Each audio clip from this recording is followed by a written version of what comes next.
Hi guys, welcome back to my channel for another video today. If you are returning to my channel, today's topic that we're going to be touching on is how to become more beautiful or attractive using just the mind or your beliefs. The reason that I wanted to touch on this today is because I think that it's a very controversial idea, this notion that you can change your appearance or you can change your life solely on just the way that you're thinking and by the belief patterns that you choose to follow. I truly believe that it can be done by anybody if you can exercise the right parts of your mind and really be dedicated to learning. Our belief systems make up a huge portion of our lives. It literally is who you are as a person. It's the way that other people see you and receive you as well. Thoughts affect more than you think in your life, and when you start to become more aware of it, you realize you can build a really beautiful life for yourself, but you can also build a really bad one if you're not conscious of the thoughts and the things that you're consuming on a day-to-day basis. So if you guys are interested, let's dive a little bit deeper. I think nowadays there's a lot of talk about the idea of pretty privilege and the fact that it opens a lot more doors for you when you're received as more beautiful by people in society, or just in a day-to-day basis. There's this idea that you experience life better because you look better to other people. And the thing is, I'm not here to tell you that it's not true, because I don't disagree with that fact. But the reason that I kind of agree with that is because of the fact that I think when you put yourself together, or when you like the way that you look, you exude more confidence, and as a result, people receive you better. I think the question that everybody's thinking about is, without putting much effort externally, is it possible to become beautiful using just the mind? Personally, I do think it's possible, and in my own experiences, I do believe that your face literally changes when your thoughts change, because when your thoughts change, your reality changes. The only thing that you need to understand about this though is that when you put time and effort into investing in yourself and actually caring about your well-being, naturally you will change externally. Like, you will begin to change externally, even if it's in little increments. You're going to see massive changes in your body and also your face, whether that's through visualizing or manifesting or whatever. It's just like picturing an ideal version of yourself and thinking to yourself, how can I get to where that person is, that ideal version of me is, and also how do they look? Obviously, I'm not advocating that you should put looks as number one, because I've already said this before. Looks and just looks alone, it's not going to do anything for you in your life. I think even just to be received as a beautiful person, you have to have that authentic energy that underlies beneath it. But this is the thing about authenticity that I think everybody obsesses over. I watched a podcast on this the other day by Margarita Nazarenko. She's one of my favorite YouTubers, but she was basically talking about the same thing. She was like, there's like this cult of authenticity where everybody feels like they have to be themselves. But to be honest, and this is my truth, this is what's been apparent in my own life, it's not enough to just be yourself. And just being able to settle with the version of you that you think you are, like, who is this you that you supposedly think is so authentic? You know what I mean? You have to be willing to constantly add new things into yourself and just blossom into the human being that you could potentially be, but you don't even know what you could be until you try, right? So I think staying as this version of yourself and thinking, oh, but if I try to grow, if I try to take up space, I will no longer be authentic, and people might receive me as ingenuine. That is, I think, where it gets too much. So intelligence matched with somebody who knows themselves is the most attractive thing in the world. You will be received as more beautiful, I promise you. Here's one thing I want to add as a side note though. I think that obsession in and of itself, or even desperation, is a very repulsive energy. And I find that when a lot of people are trying to work hard on themselves, it becomes like they obsess over even just like one little aspect, or if it's your looks right now and that's why you clicked on this video, I don't know, but the obsession to attain something, and this is something that somebody very important to me said to me in my life. They said, when you have a goal, that means that the goal sits outside of you, and that means you're actually further away from the goal, because you and the goal should be one. And that's the idea of manifestation in general, and I talk about this all the time, so I'm not going to touch on it too deeply because you guys are probably sick of it. But just have this ingrained in your head, where it's like you have to believe that you are one with the thing that you want. And especially when it pertains to working really hard on yourself, I've always been like, no, I'm not going to project a future image of myself. Well, I might visualize a version of myself, but I'm not going to feel like the version of me now is not the same version as the highest version. You know what I mean? Like, me and her are one. She exists with me right now, even if all of the qualities haven't yet come into fruition. Let's say I want to be a more honest person or with more integrity. Even if that hasn't fully come into fruition, I'm working on it. I'm taking the steps that I need to take. And then you have the most amount of confidence when it comes down to how you're going to be able to handle those situations with those very qualities that you want in your life, you know? This is one thing that I really need you to understand though, is everybody in their lives is nothing but pure potential. Like nobody exists as anything else in this world or in this universe as anything but pure potential.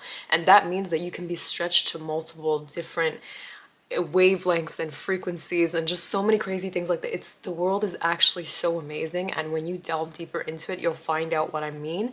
But in order to know the world, you need to know yourself. In order to know other people, you need to know yourself. Because even when you're practicing, like a huge practice of emotional intelligence is studying yourself. Why? Because when you study yourself, you build social intelligence too. When I got to the root of like my emotions and started to really be on my healing journey, it helped me understand other people. If anything, it was a journey of self-actualization, but it was more of a journey of getting to know my fellow human beings too, like just everybody else around me that I actually had so much in common with that I didn't even know, because I was so closed off into my own world, which is how most of us are nowadays, where we're kind of in our own little bubble and we don't really want to interact with very many people. And I get it. Okay, this is coming from an introvert myself, but at the same time, I think there's like a deep underlying appreciation I have for other people now, because I realize that we're not so different after all. That being said, an effective way to become a better you is by adding skills and knowledge constantly to yourself so you can really start that expansion. And that's why I want to introduce one of my favorite platforms to do that, which is Skillshare. So if you guys are not familiar with it, Skillshare is the biggest online learning community with thousands of classes led by a multitude of industry experts who specialize in a variety of skills, so you can learn step by step anything you're interested in. So currently I'm exploring my more artistic side with Developing Your Singing Voice by Denise Karitz and Nika Hamilton, as well as Mastering Watercolor, because I've been into singing a lot more lately. I used to love singing all the time. I took it up again just because I love it so much. I realized how long it's been since I've revisited those skills, so I've just been practicing that and also painting a lot more. But there's so many things that you can learn on there, and in addition, they have their fall learning thing that's currently going on. And I think especially right before entering the new year, we always want to get a head start on the skills that we've been looking to learn. I've already raved about Skillshare on my channel many times before. I've used it for my creative endeavors in the past, which I mentioned. I really enjoyed the fact that it was a platform dedicated to solely just learning, and not necessarily just academics, but literally anything that you can think of. So that being said, as always, if you guys are interested, Skillshare is giving you a 1-month free trial when you use the link in my description. I would really love to know what you guys think about it. If you do decide to try it, please let me know, and let's get back into the video. So all that you need to be responsible for in this phase of your life, especially going into the new year when you're just living as an outdated version of yourself, is embodying the new you and embodying the woman that you knew you were always meant to be. Really imagining how they would carry themselves and even how they would dress. And the reason that I say this starts in the mind is because everything starts in the mind. Everything that's ever been made up until this point, even in humanity, when you look at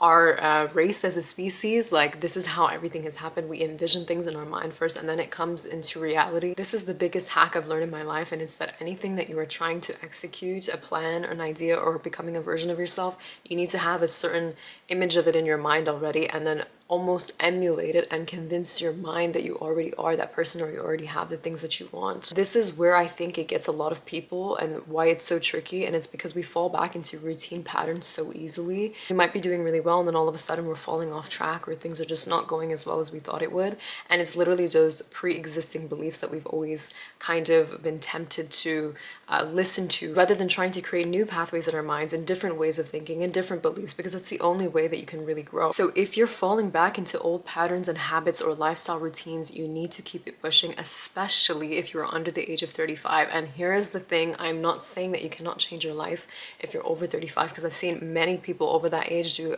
an amazing amount of things. But the thing is, I read a study, okay, once. You don't have to believe any of the studies that I find, okay, because I know that I'm always telling you guys about the studies that I find, but this is one that's really interesting. But I read that who we are by age 35, the memorized set of behaviors, emotional reactions, and beliefs, which means by the time that we're 35, we're basically conditioned to be this person, and then we're that person for the rest of our lives. We might learn little things here and there, we might, you know, develop new personality traits or whatever, but for the most part, everything is very deeply ingrained. What that did for me, I'm not sure how anybody else is going to interpret it, but what that did for me was motivate me at my age to rapidly try and really get in the habits that I want and the belief systems in my mind. So thinking that I can do anything, believing that I'm beautiful inside and out, believing that I am worthy of all good things in my life. I think more so for me, it was about believing that I could do anything. Like I just never believed that I was really that intelligent. And then one day I discovered my intelligence and I was like, wait, I'm actually a very smart individual. But it was because I was raised to believe that I wasn't.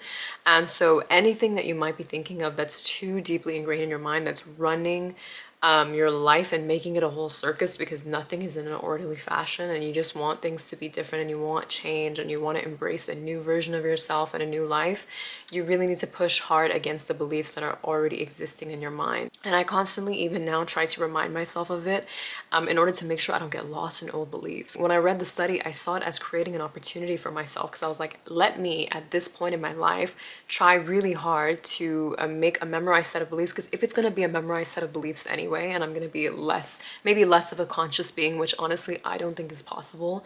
I think if you're constantly at work with your mind and you train yourself to become more conscious, you will be conscious no matter what age you are. But it definitely does get harder because you're more conditioned as you grow older, because you've lived so long as the same person. And a lot of people live in the past as well, and then they recreate the past over and over. So my point about beauty here is that with the right motivation, the right intentions, you will come into yourself and you will grow to be the woman that you've always wanted to be if you can hold that person in your mind for long enough. And if you cannot allow for your past beliefs to override the new ones that you're trying to make. I'm here to tell you that it will be one of the hardest things that you'll probably have to do on your journey is try and emulate a version of yourself that is so unfamiliar. And even if it feels good, you always retreat back to the version of yourself that you were before, or the person that you were before, because it's obviously what you've known for so long. Like especially this year, my confidence has really spiked, and I'm very grateful to say that. But I honestly think it was through self-discovery. It was through getting to know myself more, and then also just finding a style that suited my face. The slow discovery in your life is what makes you evolve into a more beautiful version of yourself, even externally. Because I know how much beauty is very important to a woman.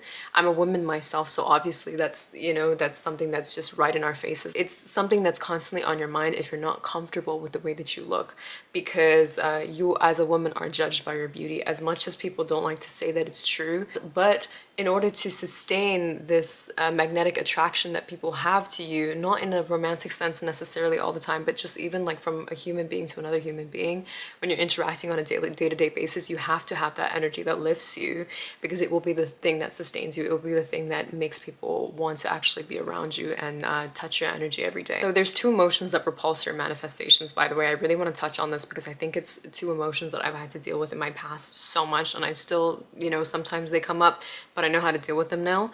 Number one, heavy feelings of guilt, because if you tell God that you feel guilty, that means that you're also telling the universe or whatever it is that you believe in that you don't believe that you're worthy of receiving anything. So if you don't think that you deserve anything good, why would you receive anything good? And number two, feeling sorry for yourself, or ever feeling like your environment is greater than you. So in other words, feeling like I can't do this because of A, B, and C, or he, she, and he, and whatever. The reason that feeling sorry for yourself is so repulsive is because it's a play on your ego. Your ego feels sorry for itself. It's gonna try and find other people to feel sorry for itself too.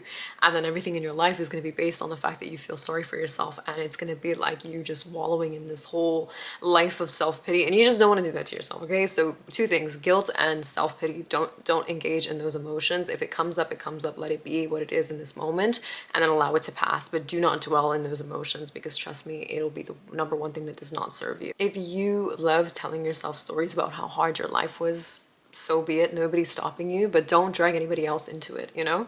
Because I feel like a lot of people that feel bad for themselves, they're always trying to pull other people down to the same vibrations, obviously, because misery loves company. But let me just say this, okay? If you hate your life, it's not on anybody else, it's you, okay? It's not your job, it's not your boss, it's not the friends in your life and whatever. Like, it might be the friends in your life, actually. Get into good circles. But even when it comes to external beauty, playing the victim is just energetically so repulsive that even if you look good, it's not going to work well with your personality. It's not going to work well with the way that you're presenting yourself, or the way that you're trying to present yourself, you know? What playing the victim does is telling people that you don't have faith in yourself. And what do you mean to tell me you don't have faith in yourself? That is like Disgusting. Don't ever say that to yourself ever again, okay?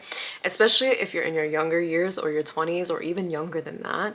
At any age, I implore you to never stop learning, because it's going to be the thing that makes you happy. And I say this a lot in my videos. I sound like a broken record, but you need to hear it, my love, okay? So if you can become the best version of yourself in all aspects of your life, you will win. You will win. So anyways, I hope you guys enjoyed today's video. Let me know what you guys thought of it, and I will see you guys in the next one.